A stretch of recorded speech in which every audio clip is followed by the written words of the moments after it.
नमो आयरेयाणं नमो अध्यायाणं नमो लोये सभ्यसाहोणं।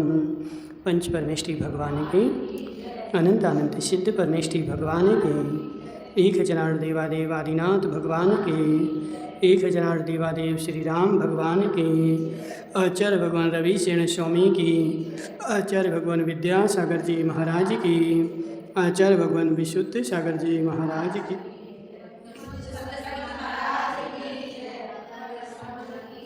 यहाँ पर पद्म पुराण चल रहा था और जिसमें कल अपन देख रहे थे कि उनके लिए वसंतमाला और अंजना को जंगल में एक मुनिराज मिल गए थे। क्या नाम था मुनिराज का? अमित गति नाम के मुनिराज मिले थे और उनसे उन्होंने क्या किया कि अपने पूर्व भाव जानना चाहे कि वह कौन सा कर्म है जिस कर्म के कारण हम जंगल में भटक रहे हैं और वह कौन सा कर्म का जीव हमारे गर्भ में है जिसके कारण हमें दुख उठानी पड़ रहे हैं। तो मुनिराज ने क्रम से बारी बारी होकर के सारी बातें कहना प्रारंभ किया था, जिसमें कल अपन ने देख लिया था कि जो गर्भ में जीव है उसके भाव बता दिए थे, ठीक है। और अब किसके चल रहे? अंजना जंगल में क्यों भटक रही, इस चर्चा नहीं चल रही। क्या चल रही है कि अंजना को 22 वर्ष तक अपने पति का वियोग क्यों सहन करना पड़ा, इसकी मुनिराज बता रहे। संयम श्री आरिका मिली और उस संयम श्री आरिका ने पूर्व भाव में कनकोदरी के भाव में उनको सुनाया। क्या सुनाया कि हे कनकोदरी, तदनंतर शील रूप आभूषण को धारण करने वाली संयम श्री आरिका अत्यंत मधुर वाणी में कनकोदरी से बोली कि हे भद्रे, मन को उदार मत सुन। तू परम कांति को धारण करने वाली है, राजा तेरा सम्मान करता है तथा तेरा शरीर भोगों का आयतन है और चतुर्गति रूप संसार में भ्रमण करता हुआ यह जीव सदा दुखी रहता है। अब संयम श्री आरिका जो है वह किसको उपदेश दे रही, क्यों दे रही?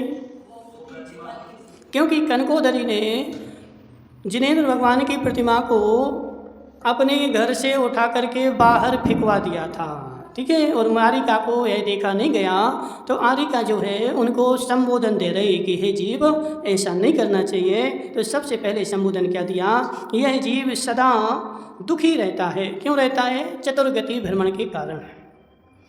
जब अशुभ कर्म का उदय शांत होता है तभी यह जीव उत्तम मनुष्य पर्याय को प्राप्त करता है। जब यह इसके क्या होता है, अशुभ कर्म का उदय शांत होता है, तब खोडनिया माँ मनुष्य पर्याय मिलती है। ऐसे ही फोकट में नहीं मिल गई। हमने भाव भाव में पुरुषार्थ किया था, भाव भाव में प्रयास किया था, पुण्य को इकट्ठा किया था और उस पुण्य को इकट्ठा करने के बाद अशुभ कर्म का शमन किया था। जब यह मनुष्य पर्याय मिली है और इस मनुष्य पर्याय मिल करके सब भूल गए, लग गए उसी 2 के 4 करने में। 2 के 4 2 के 4 2 के 4 कर लो, 2 के 4, फिर नरक में जाओगे तो तुम्हारे 2 के 4 करेंगे, ठीक है ना। तो इसलिए हाँ 2 के 4 तुम करो और फिर नरक में जा करके नार की तुम्हारे 2 के 4 करेंगे, इसलिए तैयार रहना।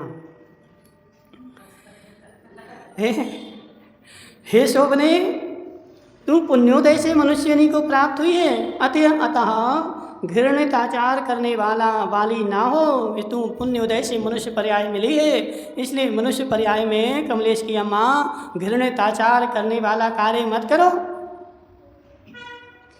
तू उत्तम क्रिया करने योग्य है, अर्थात अच्छे कार्य करना ही तुझे उचित है। तुझे क्या उचित है? तो हे काका, अच्छे कार्य कर, मनुष्य पर्याय मिली है, बड़ी दुर्लभ। जो प्राणी मनुष्य पर्याय पाकर भी शुभ कार्य नहीं करता, उस मोही के हाथ में आया हुआ रतन यूं ही नष्ट हो जाता है। किसी के हाथ में रतन मिला था लेकिन बेचारे ने क्या किया, कौआ को भगाया। पंडित जी, कौआ बैठा था डाल पे और भगाना था, तो बेचारे ने क्या किया कि हाथ में रतन था तो कौए को फेंक करके मार दिया। तो ऐसे हमारे हाथ में यह मनुष्य भाव रूपी रतन है और हम क्या कर रहे हैं, 2 के 4 करने में, और यह मनुष्य भाव पूरा रतन घुमा दे रहे हैं।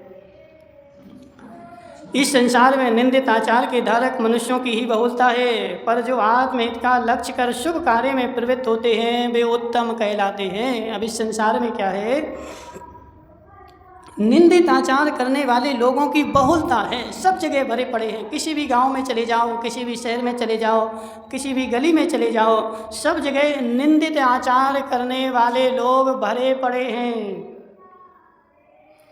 मान सम्मान होने लगे तो काका जी जगह नहीं मिले, और मान सम्मान नहीं हो तो कोई जाए नहीं। तो संसार में स्थिति क्या है? अशुभ आचार करने वाले लोग संसार में भरे पड़े हैं। अभी तुम एक शराब की बोतल लेकर के गली में निकल जाओ, तुम्हें 50 आदमी मिल जाएंगे, ठीक है, लेकिन जिनवाणी हाथ में लेकर के निकलना तो सब भाग जाएंगे, एक भी नहीं तुम्हारे पास में बैठेगा। तो इस संसार में अभी क्या नहीं थे, कितने 1400 साल पहले आचार्य लिख के गए कि निंदित आचार करने वाले लोग इस संसार में भरे पड़े, एक दो नहीं है, कितने हैं, भरे पड़े हैं। हाँ, लेकिन इतना सब होने पर भी आत्महित का लक्ष्य कर जो शुभ कार्य में प्रवृत्त होते हैं वही उत्तम कहलाते हैं। उत्तम कौन है? काका ने अपने पोते का नाम तो रख दिया उत्तम। आजकल तो देखो ऐसी लीला है, रौनक, रौनक नाम तुम्हारा क्या? रौनक भाई, अब बेटे का नाम रखना है तो क्या करें, तो मीटिंग बुलानी पड़े। आज के समय में यदि एक बेटा हो गया और बेटे का नाम रखना है तो साल भर लग जाए, उसका नाम सोचते सोचते सारे रिश्तेदारों से पूछना पड़े, तुमने सेलेक्ट किया, देवी ने मना कर दिया, देवी ने करा, पिता ने मना कर दिया, पिता ने करा, देवी की माँ ने मना कर दिया, ये अच्छा नहीं है। तो सत्य बताओ सेना भाषा वाले, नाम रखने से काम हो जाएगा? बोला हो जाएगा। तुमने नाम तो अच्छा बढ़िया सोच समझ के रख लिया, लेकिन काम तो को निंदित कर रहा है। तो इसलिए काका ने अपने पोते का नाम तो रख दिया, क्या रखा? उत्तम। लेकिन नाम रखने से उत्तम नहीं होगा, क्या करना पड़ेगा? काम उत्तम करने पड़ेंगे। तो यहाँ पे बोल रहे हैं कि जो जीव आत्महित का लक्ष्य बना करके आगे बढ़ता है वह जो है इस संसार में उत्तम होता है, और कोई उत्तम नहीं होता। जो स्वयं कृतकृत होकर भी उपदेश देकर भव्य प्राणियों को संसार रूपी महासागर से तारते हैं वो सर्वोत्तम है। एक उत्तम और दूसरा कौन? सर्वोत्तम। सर्वोत्तम कौन है? जो स्वयं कृतकृत हो गया। कृतकृत हो गया मतलब अर्पित भाई, जो स्वयं तो सब संसार के कार्यों से निर्वृत्त हो गया, जो करना था कर लिया, और अब वो क्या कर रहा है? दूसरों को हित का उपदेश दे रहा है, संसार सागर से तरने का मार्ग बता रहा है, वह जीव सर्वोत्तम है। ठीक है, तुम्हें क्या बनना है बताओ? बनना है राजा? आएंगे नहीं महाराज, घर ही में बनना है। जो हो महाराज, तुम तो ऐसा करो कि सोफा पे बैठे ही बैठे सब हो जाए, सोफा छूटे नहीं और सब हो जाए। तो ऐसा होने वाला नहीं है। तथा धर्म चक्र के प्रवर्तक ऐसे अनंत भगवान की प्रतिमा का जो तिरस्कार करते हैं, उन मोही जीवों को अनेक भवों तक साथ जाने वाला जो दुख प्राप्त होता है, उसे पूर्ण रूप से कहने के लिए कौन समर्थ हो सकता है? हे जीव, जो जिनेंद्र भगवान की प्रतिमा का अभिनय किया जाता है और उस अभिनय से जो दुख प्राप्त होता है, उस दुख को 1000 जिह्वाओं से भी कहा जाए तो 1000 जिह्वा बना करके भी उस दुख को कहने के लिए समर्थ नहीं है। इसलिए जीव को स्वप्न में भी कभी जिनेंद्र भगवान की प्रतिमा का, जिनेंद्र भगवान का कभी अवर्णवाद नहीं करना चाहिए। इसलिए काका, जिनेंद्र भगवान की प्रतिमा का अवर्णवाद नहीं करना। जी प्रतिमा उनकी अपन लोग करने लगते ना, अरे ये तो उनकी प्रतिमा है, जी उनकी प्रतिमा है, जी भी अवर्णवाद है। प्रतिमा किसी की नहीं होती, प्रतिमा किसकी होती है? भगवान की होती है। और उस मूर्ति में हम क्या देखते हैं? तो भगवान की छवि देखते हैं। अब काका ने एक प्रतिमा रख दी, अब खोड़नी अम्मा बोले हम नहीं करेंगे दर्शन। क्यों नहीं करें? जी तो काका ने रखे। अब काका रखे चाहे काकी रखे, समझो बात को। काका काकी ने रखी भली है, लेकिन काका काकी की प्रतिमा थोड़ी है। किसकी है? जिनेंद्र भगवान की। तो हम काका काकी को नमस्कार नहीं कर रहे, किसको कर रहे हैं? जिनेंद्र भगवान को कर रहे हैं। इसलिए राग द्वेष रहित होकर के किसी ने भी मूर्ति रखी हो, हमें उस मूर्ति में भगवान की छवि निहारना है और उसको नमस्कार करना है, उसमें राग द्वेष नहीं करना है, कोई ने भी रखी हो। ठीक है। जो अरहंत भगवान तो माध्यस्थ भाव को प्राप्त हैं, इसलिए यद्यपि इन्हें शरणागत जीवों को में ना प्रसन्नता होती है, ना अपकार करने वालों में द्वेष होता है। देखो यहाँ गया ना, हमने जो सुनाया था रत्नकर्ण श्रावकाचार में, अरहंत भगवान कैसे हैं? माध्यस्थ भाव को धारण करने वाले हैं। तो तुम उनकी पूजा करो तो उन्हें खुशी नहीं होती, और तुम उनका अपकार करो तो उनको दुख नहीं होता, उनको कोई द्वेष नहीं है, ठीक है। तो भी जीवों को उपकार और अपकार के निमित्त से अपने होने वाले अपने शुभाशुभ परिणाम से सुख दुख की उत्पत्ति होती है। भगवान तुम्हें सुख दुख नहीं देते। विमल भाई, अब विमल तो बेचारा बैठा भगवान भरोसे, भगवान दे देंगे, संपूर्ण सुखी कर दोगे तुम, ये सोचे सम्मुख खड़ा रहा। तो बेचारा विमल तो खड़ा है, भगवान सुखी कर देंगे, भगवान सुखी कर देंगे। जीव भगवान सुखी नहीं करेंगे, भगवान की मूर्ति को निमित्त बना करके हम जैसे शुभ अशुभ परिणाम करेंगे, बेशा हमें कर्मबंध होगा और बेशा हमें परिणाम मिलेगा। भगवान न सुखी करेंगे और न किसी को दुखी करेंगे। भगवान तो माध्यस्थ भाव को धारण करने वाले हैं। हम जिन भावों के साथ उनकी पूजा करेंगे, वैसा परिणाम हमें प्राप्त होगा। जिस प्रकार यह जीव अग्नि की सेवा करने से अपना शीत जन्य दुख दूर कर लेता है, तो और भोजन तथा जल का सेवन कर भूख प्यास की पीड़ा से छुट्टी पा जाता है, यह स्वाभाविक बात है। उसी प्रकार जिनेंद्र भगवान की पूजा करने से प्राणियों को सुख उत्पन्न होता है। प्यास लगी तो पानी पी लो, भूख लगी तो रोटी खा लो, ठंड लग रही तो अग्नि ताप लो। तो अग्नि के पास में जैसे ही बैठोगे तो तुम्हारा जो ऊज ठंड है वो दूर हो जाएगी। प्यास पेट में पानी जैसे ही जाएगा, वैसे लक्ष्मीलाल जी प्यास शांत हो जाएगी। तो ऐसे भगवान के चरणों में जा कर के जब शुभ परिणामों के साथ भगवान की पूजा करोगे तो तुम्हारे दुख जो हैं वो अपने आप स्वभाव से मिट जाएंगे। भगवान से गिड़गिड़ाने की आवश्यकता नहीं है। आज तक संसार में कभी ऐसा देखा गया क्या? लविश की सासू माँ, ठंड लग रही थी और वो तुम्हारी बेटी कहाँ गई? सौम्य की अम्मा नहीं आई, उसने अग्नि जला दी और तुम पास में बैठ गई। अब तुम्हें अग्नि से निवेदन करना पड़े, हे अग्नि देवी हमारी ठंड मिटा दो, करनी पड़ेगी। क्यों? बस तो ऐसे निवेदन नहीं करना पड़ता। ऐसे भगवान के सामने शुभ परिणामों से, अच्छे परिणामों से भगवान की पूजा स्तुति वंदना हम करेंगे तो हमारे दुख अपने आप चले जाएंगे। भगवान से निवेदन करने की आवश्यकता नहीं है, क्योंकि भगवान का ऐसा स्वभाव ही है कि जो उनकी शरण पाता है उनके दुख नष्ट हो जाते हैं। और उनका तिरस्कार करने से परम दुख प्राप्त होता है, यह भी स्वाभाविक है। और उनका तिरस्कार करोगे तो परम दुख प्राप्त होगा, ये बात भी कैसी है? स्वाभाविक है। यह निश्चित जानो कि संसार में जो भी दुख दिखाई देता है वह पाप से उत्पन्न हुआ है, और जो भी सुख दृष्टिगोचर होता है वह पूर्वोपार्जित पुण्य कर्म से उपलब्ध है। जितना भी सुख हो रहा है विमल भाई, किससे हो रहा है? महाराज हमारा बेटा बहुत अच्छा है, बेटे से हमें सुख हो रहा है, और बेटी बहुत खराब है तो बेटी से दुख हो रहा है। ऐसे ही बोलते कि नहीं? लेकिन ऐसा नहीं है। हमारे पूर्वोपार्जित पुण्य कर्म से सुख हो रहा है और पाप कर्म से दुख हो रहा है। ठीक है, तो सुख दुख के निमित्त कौन है? पुण्य पाप कर्म है। तूने जो ये वैभव, राजा, पति और आश्चर्यजनक कार्य करने वाला पुत्र पाया है, शुभ पुण्य के द्वारा पाया है। ये कौन समझा रहा है? कौन सी माता जी? संयम श्री माता जी। किसको समझा रही हैं? कनकोदरी को। क्यों समझा रही हैं?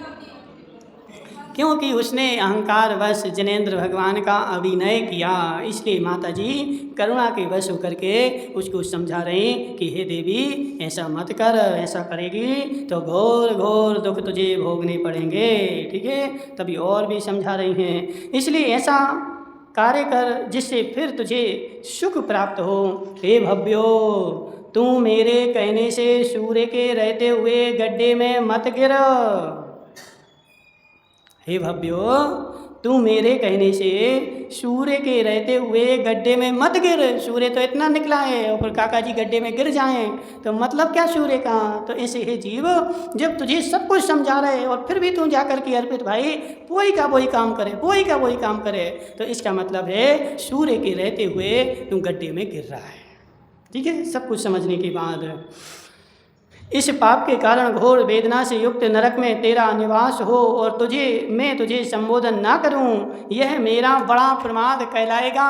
इसलिए अर्पित भाई तुझे सुबह भी संबोधन कर रहे, शाम को भी कर रहे, मान जा, ये करुणा है कि मेरे होते हुए तू नरक के गड्ढे में जाकर के गिर जाए तो मुझे करुणा ना आए, तो यह मेरा प्रमाद है। इसलिए मैं अपने प्रमाद को दूर करने के लिए तुझे बार बार समझा रहे कि हे जीव ऐसा मत कर, ऐसा मत कर, ऐसा करेगा तो नरक में चला जाएगा। फिर बाद में कहेगा अरे महाराज क्या तो चतुर्मास करवाया था, उन्हें समझाया ही नहीं। ऐसे ही बोलते लोग, अरे महाराज तो आए थे लेकिन महाराज ने तो हम जाया ही नहीं, हम जा देते तो हम जाते। समझ रहे हैं, इसलिए बार बार हम जा रहे, लक्ष्मी लाल जी हम जाओ।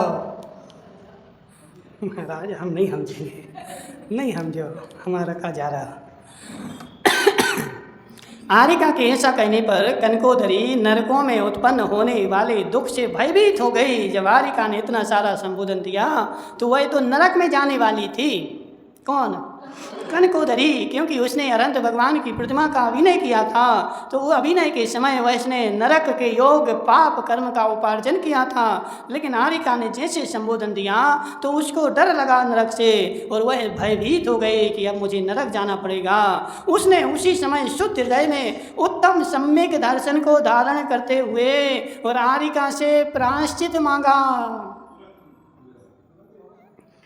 देखो, तुरंत जैसे डर लगा कि अरे प्रायश्चित मांगा। प्रायश्चित क्यों मांगा? क्योंकि उसने अपने किए हुए अपराध को स्वीकार कर लिया। मैंने जो अपराध किया है वह घोर अपराध है और यदि मैं प्रायश्चित नहीं लूँगी तो मुझे नरक में जाना पड़ेगा। इसलिए डर गई और डर करके तुरंत भयभीत हुई और भयभीत होकर के अपनी विशुद्धि बनाई, अपने किए का प्रायश्चित ले लिया और प्रायश्चित लेकर के सम्यक दर्शन भी धारण कर लिया। देखो जीव की योग्यता, सम्यक दर्शन भी धारण कर लिया। गृहस्थ का धर्म और शक्ति अनुसार तप भी उसने स्वीकृत किया। गृहस्थ के 12 व्रत भी धर लिए, 2 प्रतिमा धारण भी कर ली और क्या कर लिया उसने? अक्षशक्ति के अनुसार थोड़ा बहुत तप भी धारण कर लिया। अब मैं ऐसा तप भी करूँगी। उसे ऐसा लगने लगा मानो धर्म का समागम होने से मैंने दूसरा ही जन्म पाया है। अब जिस दिन से उसने धर्म किया अब उसे ऐसा लगने लगा यह मेरा दूसरा जन्म उत्पन्न हुआ है। वो जन्म तो खत्म हो गया और आज से जो है दूसरा जन्म पाया है। अनंत भगवान की प्रतिमा से उसने पूर्व स्थान पर विराजमान करवाया और अनंत भगवान को जो फिकवा दिया था ना, तो तुरंत उठवा करके और जहाँ थी वहाँ पर उनको विराजमान करवाया और नाना प्रकार के सुगंधित फूलों से उनकी पूजा की और कनकोदरी को धर्म में लगाकर अपने आप को कृत्य मानती हुई संयम श्री आरिका हर्षित हो अपने योग स्थान पर चली गई। अब जिसको हम जाने गए थे वो समझ गई तो उसको प्रसन्नता हुई कि हमारा पुरुषार्थ जो है सफल हो गया, जो हम चाह रहे थे वो हो गया। और कनकोदरी ने फिर से जैन धर्म स्वीकार कर लिया, अरहंत भगवान को वहीं विराजमान करवा दिया और अपने किए का प्रायश्चित ले लिया। और घर में अनुराग रखने वाली कनकोदरी भी पुण्योपार्जन कर आयु के अंत में स्वर्ग चली गई। देखो, नरक जानी थी लेकिन वह स्वर्ग चली गई और वहाँ उत्तम भोग कर वहाँ से च्युत होकर महेंद्र नगर में राजा महेंद्र की मनोवेगा नामक रानी से यह अंजना उत्पन्न हुई है। पूर्व भाव में कनकोदरी थी, इस भाव में कौन हुई है? अंजना हुई है। ठीक है, तो उसने अपने जो दोष किया था अनंत भगवान का वह प्रायश्चित लेकर के जितना कट सकता था उतना कट गया, लेकिन अभी कुछ तो बचा है। प्रायश्चित से भी पूरा दोष नहीं खत्म होता है। ठीक है काका जी, इतना खत्म हो गया कि नरक में जाने वाली थी लेकिन नरक की जगह वो कहाँ पहुँच गई? स्वर्ग में चली गई। ये भी कोई कम बात थोड़ी है। कोई आदमी को करोड़ों का घाटा लगने वाला था और उसको करोड़ों का घाटा नहीं लग के और लाखों की फायदा हो जाए, बहुत बड़ी बात है। ठीक है। हाँ, और इसने जन्मांतर में जो पुण्य किया था उसके अवशिष्ट अंश से यह यहाँ संपन्न और विशुद्ध कुल में उत्पन्न हुई तथा उत्तम वर को प्राप्त हुई।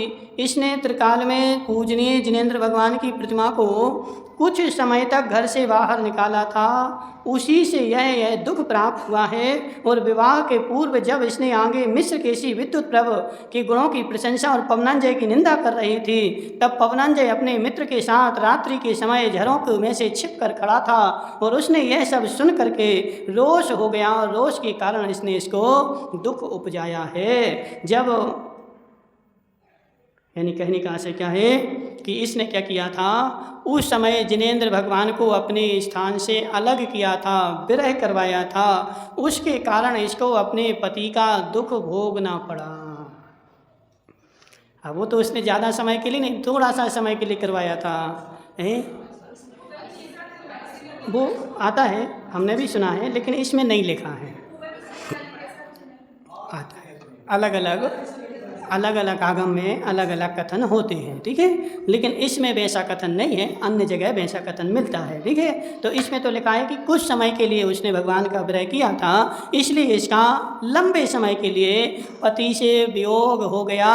तो माताओं, तुम नहीं किया करो ऐसे, करते तो नहीं हो, कैसे नहीं करते। हम जाते हैं और मंदिर में कोई दर्शन कर रहा था और हम उसके आगे खड़े हो जाते हैं, और हम भी दर्शन करने जाएंगे तो कैसे जाएंगे, बिल्कुल भगवान के बिल्कुल ऐसे सामने खड़े हो जाएंगे कि दूसरे पीछे वाले को भगवान दिखेंगे ही नहीं। और जी टोकरा भी ऐसे करते बेचारे, शांति धारा होगी तो बिल्कुल भगवान को ऐसे घेर के खड़े हो जाएंगे कि पीछे वाला देख ही नहीं पाए। इससे मोहित भाई अंतराय कर्म का बंध होता है, और यही अंतराय कर्म जब उदय में आएगा तो तुझे ऐसे भाव में वर्षों के दुख भोगने पड़ेंगे। इसलिए हे जीव, मंदिर जब जाता है तो ऐसे व्यवस्थित होकर के एक तरफी जब भगवान के दर्शन करते हैं तो एक तरफी किनारे में खड़े होकर कर लो, यदि भीड़ लगी है तो, और नहीं है तो फिर भी दूर होकर के कर लो। पीछे यदि कोई दूसरा आदमी आ रहा है उसको दर्शन मिल जाए, और शांति धारा में हाथ लगाने जाते हो तो ऐसे बगल से लगाओ, दूर से लगा लो। नहीं महाराज, हम तो भीड़ लगाएंगे। हे जीव, ध्यान रख, तुम्हारे पीछे भी बहुत सारे लोग देखने के लिए बैठे हैं, और उनके देखने में अंतराय पड़ेगा, बाधा पड़ेगी तो तेरे लिए अंतराय कर्म का बंध होगा। और जो शांति धारा कर रहा है, अब वो तो बेचारा कलश छोड़ नहीं रहा था, लक्ष्मी लाल जी छुड़ा रहे जबरदस्त।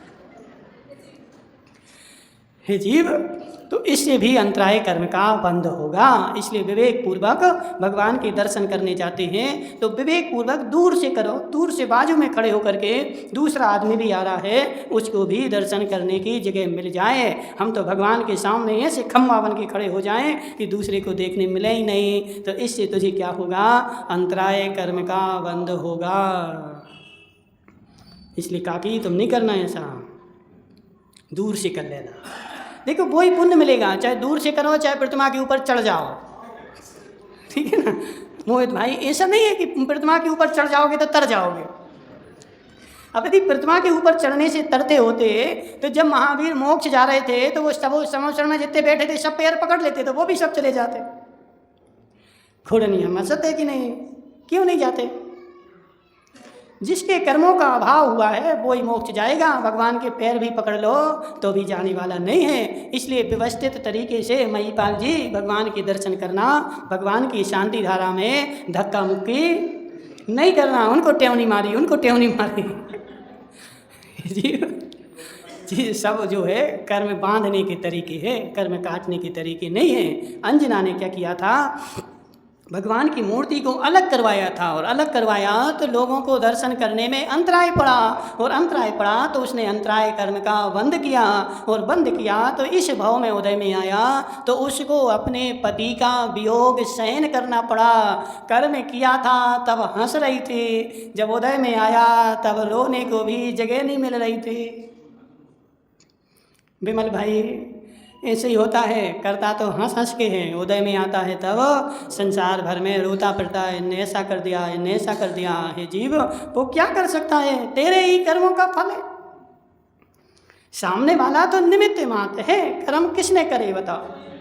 तुमने पूर्व में हंस हंस के कर्म करे थे और वो जो कर्म किए हैं वही तेरे उदय में आ रहे हैं। इसलिए संतोष की अम्मा तुम ऐसे कर्म नहीं करना।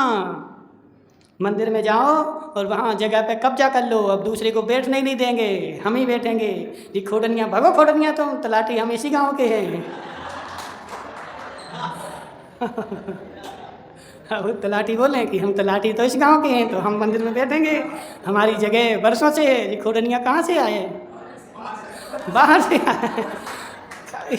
जीव जी सब जो है कर्म बंध के साधन है। जिनेंद्र भगवान के मंदिर में कोई अपना नहीं, कोई पराया नहीं, जो आ जाए जहाँ जगह मिल जाए सो बैठ जाए। नहीं जी हमारी जगह है, अब अर्पित की दादी बोले कि नहीं हमारी जगह है, तो इसलिए हे को नहीं करना है ऐसा, ठीक है। मंदिर में जा कर के जहाँ जगह मिल जाए वहाँ बैठ जाना, जी हमारी है जी तुम्हारी है, और लड़ाई झगड़ा करो तो कर्म बंद होगा फालतू में। बोली शांतिनाथ भगवान की जय।